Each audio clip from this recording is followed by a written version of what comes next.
আমরা মাছে ভাতে বাঙালি। গরম ধোয়া ওঠা ভাত আর মাছ, মাছের ঝোল দিয়ে ভাত মেখে মুখে পুরে দিতেই মনে হয় এই যেন অমৃত।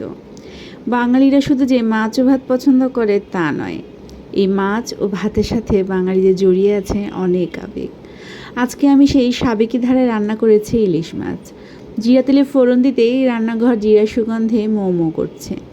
তারপর এক বাটি পেঁয়াজ ও কাঁচামরিচ দিয়েই একটু বাদামি করে ভেজে নিলাম।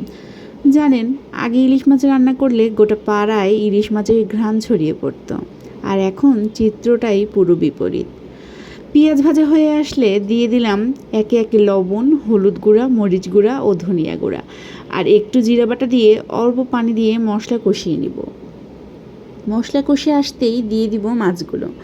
জানেন, মশলা ভালোভাবে না কষালে কিন্তু কোনো রান্নাই খেতে ভালো লাগে না। আর আজকে আমি যে মাছ রান্না করছি এখানে কিন্তু মশলা কষানোটা খুবই গুরুত্বপূর্ণ। এই জন্যই কিন্তু আমি অল্প পানি দিয়ে খুব ভালোভাবে মশলাটা কষিয়ে নিয়েছি। আর মাছ দিয়ে আবার মাছটা এপিট আর ওপিট করে আবার একটু কষিয়ে নিয়েছি, যাতে মশলার ঘ্রাণটা পুরো মাছের মধ্যে চলে যায়। আসলে আমরা যতই আধুনিক হয়ে যাই না কেন, আমরা কিন্তু আমাদের শেকড় কখনোই ভুলতে পারি না। কারণ শেকড় ছাড়া যেমন গাছ বাঁচে না, তেমনি কিন্তু সংস্কৃতি ছাড়া মানুষ বাঁচে না। ভেজে গুঁড়ো করে রেখেছিলাম, সেটাও ইলিশ মাছ হয়ে নামিয়ে নেওয়ার আগে ছড়িয়ে দিয়েছি। আমার মাও কিন্তু এই কাজটা করতেন। আর জিরে ভাজার গন্ধে পুরো বাড়ি একদম ম ম করতো। আর এই যে বললাম, লম্বা লম্বা বেগুন ভেজেছি। ভাত দিয়ে কিন্তু বেগুন ভাজা খেতে ভালোই লাগে, আপনারাও কিন্তু ট্রাই করে দেখতে পারেন।